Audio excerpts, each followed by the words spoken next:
Hi guys, I'm Ross. I'm here at Hope Rehabilitation. Let's tell you a little bit about how I got here and how I'm getting on. Try and get a few new people through the door, see if we can help some more addicts out there. So I grew up in a little village in Warwickshire, just with my mum. Never knew my dad. It's the start of the trauma story there, but yeah, so I grew up just with my mum. Quiet, fairly peaceful childhood. I had people come in and out of my life fairly frequently, but I was always quite happy as far as I can remember.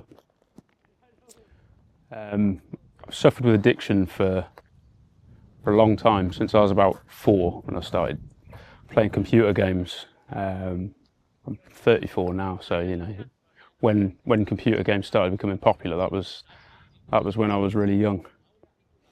And then it progressed to starting karate when I was 7, and that took over my life, my social life. You know, even as a kid, my life was dictated by what was going on in karate and how I was doing with it as well. I was very driven to be better than I was yesterday. It was never about competition for me. It was always about being better than before. So that really became a mainstay in my life till I was about 15. I was training, going on karate holidays. We were doing like 9 hours a week. It was obsessive, and I recognise now that with the help I've had here, I recognise that was an addiction. The karate club closed when I was 15 or 16, and I did nothing for a few years. I obviously 16 was leaving school. Settled down rapidly. I had a girlfriend at the time. I'd been with her since I was 14, and I was always keen, having never had my dad there, to be better than my dad, basically. So I always knew I wanted a child at least. As it turns out, I had 3. So far. So yeah, settling down very quickly. I bought a house at 19. Started going to the gym. That was the next obsession. Gym became everything to me. It filled or felt like a gap in my life. And then quite rapidly after that, the excitement from the gym died down, it waned out, and the drugs started. Early 20s, that was about 23 years old. My partner was pregnant. I still felt like there was something missing, and I was going to the football with a friend fairly regularly, going to see the mighty Aston Villa play, and he dared me to jump off the train, face the wrath of my girlfriend. So I did, and then he said, "Oh, should we get a bag?" Didn't know what he meant. Bag of what? Obviously it was that would be cocaine. So he organised that. We went and found a pub, and I took the bag off him in the pub and didn't know what to do with it. I knew you do it in the cubicle, obviously. Didn't know what to do with it, so I just gummed it. Put a bit on my finger, and gummed it, and thought, wow, that was nothing. That's not going to change my life. It wasn't until later on that day that I had the first proper hit, and it took control of my life scarily quickly. It affected everything I did. I was eventually getting it delivered to work. Sorry to any old employers that might see this, but I was getting it delivered to work.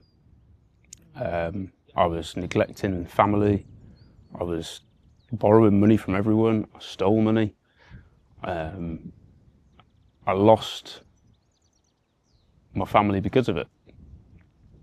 That was sort of late 20s. It just totally destroyed it. You know, everything I'd built up in the 10 years since leaving school, gone, disappeared. Didn't lose the house, but I had to leave the house. I had 2 kids at that point. One of them was just a baby, like a newborn, 7 weeks. even that wasn't enough to stop the addiction or to even slow the addiction. I just got deeper and deeper into it. I was owing money to people at that point as well, having to lie about where the money was going, got myself into debt. Started a new relationship with someone, which didn't work out, again, because of drugs. We were both using, and she eventually blamed me for her addiction. And in fairness, she was probably right. As a partner, I should have been helping her, supporting her, not watching her get dragged into what I was doing. I knew I was making mistakes, but the disease of addiction doesn't want you to stop making mistakes. It wants you to carry on making mistakes. It wants you to never find help. It wants to get you on your own, and it wants to destroy you. And it's really efficient at doing that. So the next relationship failed because of the drugs, more debt, homeless, wasn't seeing my kids, wasn't coping, everything, life had become unmanageable. I managed to keep my job at that point. And then I met someone and I thought everything had changed. I met someone incredible who I wanted to change for.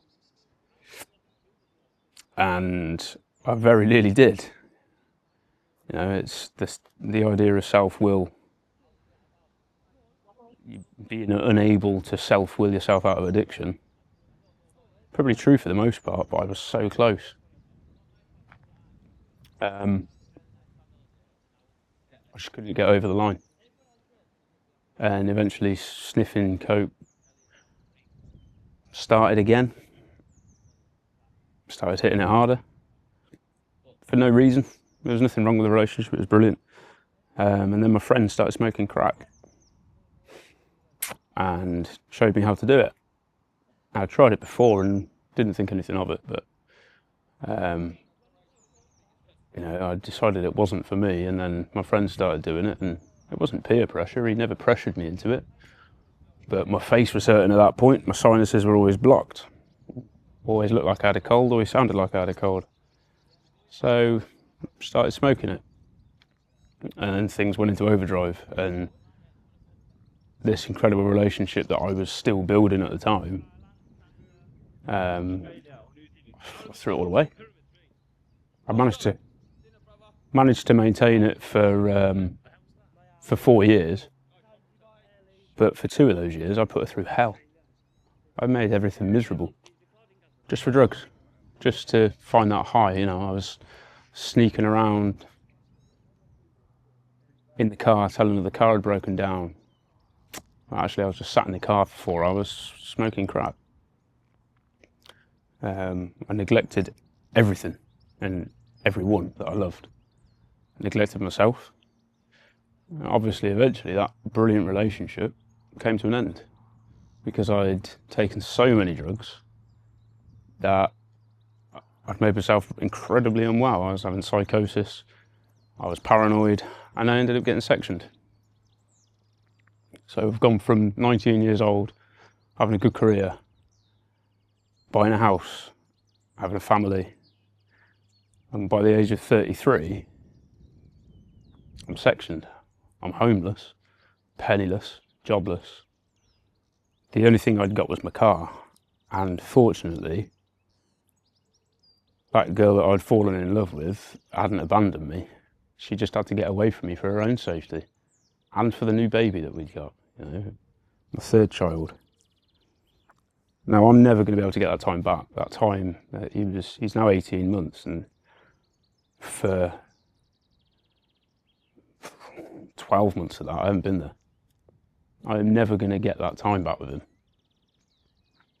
I was going to say because I chose drugs, I didn't choose them. It wasn't an active choice because, not since he was born, because addiction's a disease and it controls you. You can tell yourself for 23 hours a day that I'm not going to pick up, I'm not going to pick up. And within that last hour, you've already got it. That's how addiction works. And when you start using on your own, which I was all the time, addiction's won. Now, you've got no one to talk to. You've got no one to confide in.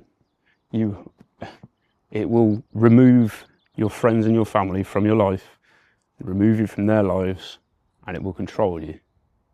And it's scary, really horrendously scary.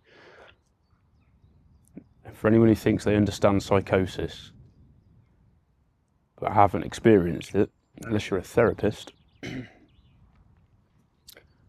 a hell of a lot scarier than they make out. Your brain will play tricks on you that you would not believe. You'll see things, you can hear things, feel things. And if you're in psychosis, almost none of it's true. It's just you and your brain and your addiction. And that's the thing that's trying to kill you. Believe me, it gets close, really close. It's the only thing I've failed at, you know, failed to finish it. Take drugs really successfully.